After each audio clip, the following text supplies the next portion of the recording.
नमस्कार, 4 का चक्रव्यूह में आपका स्वागत है। मैं हूं आपके साथ अंशिका। नेता हो या अपराधी, आतंकी हो या जिहादी, कौन किसके चक्रव्यूह में फंसा, इस शो में आपको विस्तार से बताएंगे।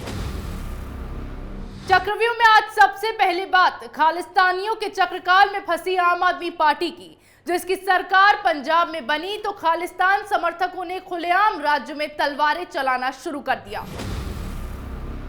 फिर बात करेंगे सचिन पायलट के चक्रव्यूह में फंसे अशोक गहलोत की, जिन्होंने कांग्रेस आलाकमान को चेतावनी दी है कि अगर राजस्थान का सीएम नहीं बदला गया तो पंजाब जैसा हाल होने में देर नहीं लगेगी। चक्रव्यूह की तीसरी खबर में बात करेंगे यूपी एटीएस के चक्रकाल में फंसे घुसपैठियों की, जिसने देवबंद में 7 साल से फेक आईडी के साथ रह रहे बांग्लादेशी छात्रों को गिरफ्तार किया और मामले में पाकिस्तान कनेक्शन का भी खुलासा हुआ है।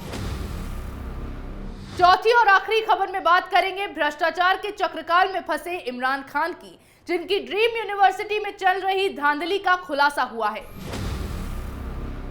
चलिए शुरुआत करते हैं चक्रव्यूह की और सबसे पहले बात पंजाब में खालिस्तानियों पर अपना खुलकर प्यार बरसाने वाली आम आदमी पार्टी की। राज्य में आम आदमी पार्टी की सरकार बनी तो अब वो हुआ जो आज तक पंजाब में कभी देखने को नहीं मिला। पंजाब के पटियाला में खालिस्तान समर्थकों और हिंदू संगठनों के बीच जमकर पत्थरबाजी की गई। खालिस्तानियों की ओर से खुलेआम तलवारें लहराई गईं और तो और इस झड़प को रोकने आए एसएचओ पर खालिस्तान समर्थकों ने तलवार से हमला भी किया। काली माता मंदिर को निशाना बनाया गया। दरअसल हिंदू संगठनों ने खालिस्तान मुर्दाबाद नाम से मार्च निकाला था। ये मार्च आतंकी गुरपतवंत सिंह पन्नू की ओर से जारी किए गए खालिस्तान समर्थन के वीडियो के विरोध में हुआ था। हाल ही में आतंकी समूह सिख फॉर जस्टिस के मुखिया गुरपतवंत सिंह पन्नू ने 29 अप्रैल को खालिस्तान के स्थापना दिवस मनाने की घोषणा की थी। इस घोषणा के वीडियो में उसने न सिर्फ पंजाब बल्कि हरियाणा को भी खालिस्तान के नक्शे में दिखाया और हरियाणा को पंजाब का हिस्सा बताया था। पन्नू ने 29 अप्रैल को पंजाब और हरियाणा के सभी जिला मुख्यालयों पर खालिस्तान का झंडा लहराने की घोषणा भी की थी। इसी के विरोध में जब हिंदू संगठनों की ओर से जुलूस निकाला गया तो इसे रोकने के लिए कुछ खालिस्तान समर्थक मार्च का विरोध करने लगे। उन्होंने शिव सैनिकों को बंदर सेना कहा और मुर्दाबाद के नारे लगाए। काली माता मंदिर के पास यही तनाव टकराव में बदल गया। खालिस्तान समर्थकों की भारी भीड़ ने काली माता मंदिर को घेर लिया। उन्हें काबू करने के लिए पुलिस को 15 राउंड गोलियां चलानी पड़ी। पंजाब में इतनी बड़ी हिंसा को अंजाम दिया गया, लेकिन पंजाब के मुख्यमंत्री भगवंत मान अपने बिल में घुसे रहे। मान ने इस घटना को दुखद बताते हुए एक ट्वीट किया है। कहा, पटियाला की घटना दुर्भाग्यपूर्ण है। मैंने डीजीपी से बात की और उन्हें जरूरी निर्देश दिए हैं। हम खुद हालात पर बारीकी से नजर रखे हुए हैं। पंजाब की शांति को प्रभावित नहीं होने दिया जाएगा। इसी के साथ खुद को ट्विटर पर आनंदपुर साहिब में आम आदमी पार्टी का लोकसभा इंचार्ज बताने वाले डॉक्टर सनी आलूवालिया ने तो इसे कांग्रेस और अकाली दल का राजनीतिक विवाद ही बता दिया। पंजाब में चुनाव के दौरान पहले ही अरविंद केजरीवाल के खालिस्तान कनेक्शन सामने आ चुके हैं। गौर करने वाली बात तो यह है कि खुद पर लगे खालिस्तान समर्थन के आरोप का आज तक केजरीवाल ने खंडन नहीं किया है। खुद को वो स्वीट आतंकवादी बता रहे हैं और उनकी पार्टी के पंजाब में होने के दौरान ही आतंकी घटनाएं भी घटती दिखाई दे रही हैं। ऐसे में सवाल यह है कि क्या अब आम आदमी पार्टी के संरक्षण में खालिस्तानी पंजाब में खुलकर फल फूल रहे हैं? क्योंकि पन्नू के वीडियो जारी किए जाने के बाद भी पंजाब में किसी तरह की कोई सुरक्षा व्यवस्था टाइट नहीं की गई।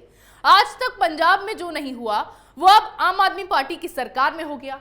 केजरीवाल का तो हमेशा से एक स्वतंत्र राष्ट्र का प्रधानमंत्री बनने का सपना रहा है और जो हालात अब पंजाब में बन रहे हैं उसके बाद बहुत जल्द ही वो सपना पूरा होता दिखाई दे रहा है। यहाँ केजरीवाल के राज में आतंकियों का पालन पोषण होने लगा है। वहीं राजस्थान कांग्रेस में घमासान मचा हुआ है। मुख्यमंत्री अशोक गहलोत और कांग्रेस नेता सचिन पायलट के बीच की अनबन फिर एक बार सुर्खियां बटोर रही है। सूत्रों के हवाले से यह जानकारी मिली है कि कांग्रेस नेता सचिन पायलट ने सोनिया गांधी से मुलाकात कर अशोक गहलोत को मुख्यमंत्री पद से हटाने की मांग की है। सचिन पायलट ने पिछले दिनों गांधी परिवार के साथ 3 बैठकें की हैं, जिसमें पायलट ने कांग्रेस आलाकमान से कहा कि गहलोत को हटाने में देर करने पर राजस्थान में पंजाब जैसी स्थिति हो जाएगी। सूत्रों का यह भी कहना है कि सचिन पायलट ने सोनिया से खुद को सीएम बनाने की मांग की है।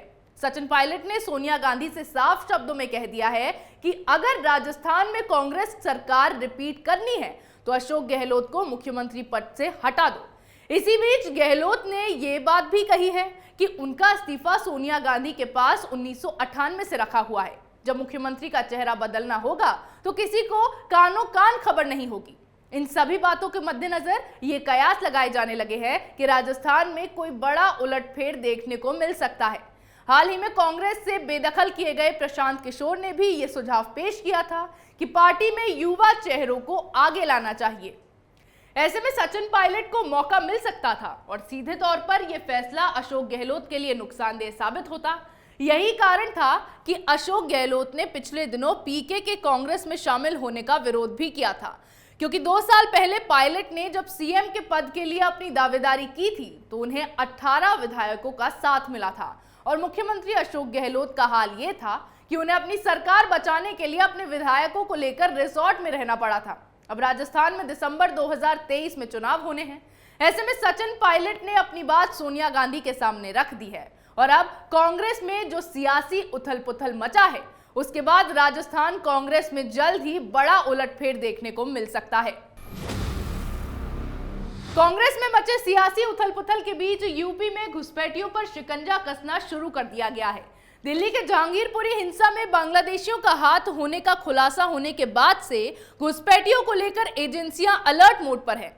ऐसे में अब उत्तर प्रदेश के देवबंद के दारुल उलूम में पढ़ाई करने वाले एक छात्र को यूपी एंटी टेररिस्ट स्क्वाड ने गिरफ्तार कर लिया है। गिरफ्तार किया गया छात्र बांग्लादेशी है जो साल 2015 से यहां फर्जी दस्तावेजों के सहारे रह रहा था। यह छात्र लगातार एटीएस की रडार पर था। इसके साथ ही इस बात का भी खुलासा हुआ है कि बांग्लादेश के रहने वाले इस छात्र ने जान पाकिस्तान से भी ट्रेनिंग कर रखी थी। संदिग्ध गतिविधियों में संलिप्तता के बाद एटीएस लगातार छात्र पर नजर रखे हुई थी। छात्र की संदिग्ध गतिविधियों की भी मॉनिटरिंग की जा रही थी, जिसके बाद देर रात टीम ने दबिश देकर इसे गिरफ्तार कर लिया। हालांकि अब एटीएस की ओर से छात्र से पूछताछ की जा रही है, जिसमें कई बड़े खुलासे होने की भी आशंका जताई गई है। लेकिन इस गिरफ्तारी के बाद सवाल ये उठ रहा है कि छात्र ने फर्जी दस्तावेज के आधार पर देवबंद में दाखिला क्यों लिया, उसकी मंशा आखिर क्या थी? क्योंकि जिस तरह से जहांगीरपुरी हिंसा में बांग्लादेशियों की संलिप्तता का खुलासा हुआ है, उसके बाद से ही केंद्र ने इस मामले में अपनी कार्रवाई को और भी ज्यादा सख्त कर दिया है। जिस तरह से जहांगीरपुरी में इन घुसपैठियों के ठिकानों पर बुलडोजर चलाया गया था, उसी तरह से अब यूपी में भी घुसपैठियों का सफाया किया जाएगा, जिसकी शुरुआत अब हो गई है। मामले में पाकिस्तान कनेक्शन भी सामने आया है, जो एक गंभीर चिंता का विषय है, क्योंकि पाकिस्तान अक्सर भारत की जासूसी के लिए नए नए पैतरे आजमाता पकड़ा गया है। ऐसे में इस घुसपैठिए की देवबंद में फर्जी दस्तावेजों के सहारे रहने के पीछे कोई बहुत बड़ी साजिश को अंजाम दिए जाने की प्लानिंग भी हो सकती है। फिलहाल एटीएस इस बांग्लादेशी घुसपैठिए से पूछताछ कर रही है, जिसमें कई बड़े खुलासे हो सकते हैं। अब यूपी में बांग्लादेशी घुसपैठियों पर बुलडोजर चला है, तो पाकिस्तान के पूर्व प्रधानमंत्री इमरान खान ने अपने कार्यकाल के दौरान क्या क्या गुल खिलाए हैं, एक एक कर वो सामने आ रहे हैं। कभी 18 करोड़ का हार, तो कभी उनकी बेतुकी बयानबाजी से इमरान लगातार चर्चा में बने हुए हैं। लेकिन अब इमरान अपनी ड्रीम यूनिवर्सिटी अल कादिर विश्वविद्यालय को लेकर चर्चा में बने हैं। इसके साथ ही पाकिस्तान की भ्रष्टाचार विरोधी निगरानी संस्था ने इमरान खान की बीवी बुशरा बेगम की करीबी दोस्त फराह खान के खिलाफ आय से अधिक अवैध संपत्ति मामले में जांच के आदेश जारी कर दिए हैं। दिलचस्प बात है कि खुद को पाक साफ बताने वाले इमरान खान का नाम इन दोनों ही मामलों में सामने आ रहा है। दरअसल पाकिस्तान के पंजाब में स्थित इस यूनिवर्सिटी की शुरुआत इमरान खान के कार्यकाल में 2019 में हुई। इसे ट्रस्ट के जरिए चलाया जा रहा है, जिसमें हर साल लाखों रुपए डोनेशन के तौर पर आ रहे हैं। चौंकाने वाली बात यह भी है कि जिसे यूनिवर्सिटी का दर्जा दिया गया है, वहां सिर्फ एक विषय की पढ़ाई कराई जा रही है। भले ही इसे यूनिवर्सिटी का नाम तो दे दिया गया, लेकिन इसे अभी तक मान्यता नहीं मिली है। फिलहाल इसे पंजाब हायर सेकेंडरी डिपार्टमेंट की ओर से मान्यता मिलनी बाकी है। इस यूनिवर्सिटी में सिर्फ एक ही मैनेजमेंट कोर्स चलाया जा रहा है। पाकिस्तानी मीडिया के मुताबिक यहाँ के मैनेजमेंट में केवल 50 स्टूडेंट्स ही एडमिशन ले सकते हैं और मौजूदा वक्त में यहाँ 37 छात्र ही पढ़ाई कर रहे हैं। यूनिवर्सिटी के ज्यादातर खर्चे डोनेशन के जरिए मिलने वाली रकम से पूरे किए जाते हैं। स्टूडेंट से ट्यूशन फीस ली जाती है। एक अहम बात यह भी है कि इस यूनिवर्सिटी को रियल एस्टेट कारोबारी की ओर से दान की गई जमीन पर बनाया गया है। जिस ट्रस्ट की ओर से इस यूनिवर्सिटी को चलाया जा रहा है उसे हर साल करोड़ों का डोनेशन मिलता है। साल 2021 में इस यूनिवर्सिटी को 18 करोड़ के डोनेशन राशि मिली है, जबकि तमाम खर्च और शिक्षक, स्टाफ और वर्कर्स की सैलरी को मिलाकर कुल लागत 86 लाख रुपए ही है। इसके अलावा इस ट्रस्ट में भी इमरान खान के करीबी शामिल हैं। पहले यूनिवर्सिटी के ट्रस्ट में इमरान खान, उनकी पत्नी बुशरा बीबी, जुल्फिकार अब्बास बुखारी और जहीरुद्दीन बाबर अवान थे। हालांकि बाद में उनकी जगह आरिफ नजीर भट्ट और फरहद शहजादी और फराह खान को शामिल किया गया। फराह खान को इस ट्रस्ट का हिस्सा बनाए जाने को लेकर काफी बवाल भी मचा था, क्योंकि वो इमरान खान की बीवी बुशरा की करीबी दोस्त है। अब पाकिस्तान में नई सरकार बनने के बाद फराह खान को गिरफ्तार किया जा सकता है। हालांकि फराह खान पर इससे पहले भी एक भ्रष्टाचार का आरोप लग चुका है। विपक्ष का आरोप है कि फराह ने अधिकारियों को मनपसंद पद दिलाकर मोटी रकम कमाई है। ये पाकिस्तान का सबसे बड़ा घोटाला है और फराह ने 600 करोड़ पाकिस्तानी रुपए वसूले हैं। पाकिस्तान मुस्लिम लीग नवाज की उपाध्यक्ष मरियम का दावा है कि फराह का भ्रष्टाचार इमरान और बुशरा की शय पर चल रहा था। फिलहाल फराह और उनके शौहर दोनों ही इमरान खान की सरकार गिरने के हालातों के बीच पहले ही मुल्क छोड़कर निकल गए। वहीं ये सब तो इमरान ने किया ही, लेकिन एक आरोप खान पर यह भी है कि उनकी सहमति से 72 साल के एक शख्स को सरकारी नौकरी दी गई। हैरानी की बात है कि इस शख्स को 19 लाख पाकिस्तानी रुपए की सैलरी भी दी गई। इस शख्स का नाम अब्दुल लतीफ यूसुफजई है और ये अब भी नेशनल असेंबली में काम कर रहा है। जानकारी के मुताबिक लतीफ की नौकरी की सिफारिश लेकर तत्कालीन स्पीकर असद कैसर इमरान खान के पास गए थे और इन्हीं असद कैसर ने स्पीकर रहते हुए 200 से ज्यादा लोगों को पार्लियामेंट सेक्रेटरीट में इस तरह की नौकरी दिलवाई। इसकी वजह से देश के खजाने को हर महीने करोड़ों रुपए का नुकसान हुआ, क्योंकि बिना वजह लोगों पर पानी की तरह पैसा बहाया जाएगा तो जाहिर तौर पर देश की अर्थव्यवस्था पर असर पड़ेगा ही। लेकिन अब इन सब की जांच शुरू हो गई है, जिसके बाद अब इमरान खान चाहे कितनी भी बयानबाजी कर पाकिस्तान की आवाम को बरगलाने की कोशिश कर ले, लेकिन बहुत ही जल्द वो जेल की सलाखों के पीछे दिखाई देंगे। चक्रव्यूह में मेरे साथ आज इतना ही। कल फिर कौन किसके चक्रव्यूह में फंसेगा नए मुद्दों के साथ पेश होंगे और दिखाएंगे कई और सनसनीखेज खुलासे। तब तक के लिए देखते रहिए कैपिटल टीवी।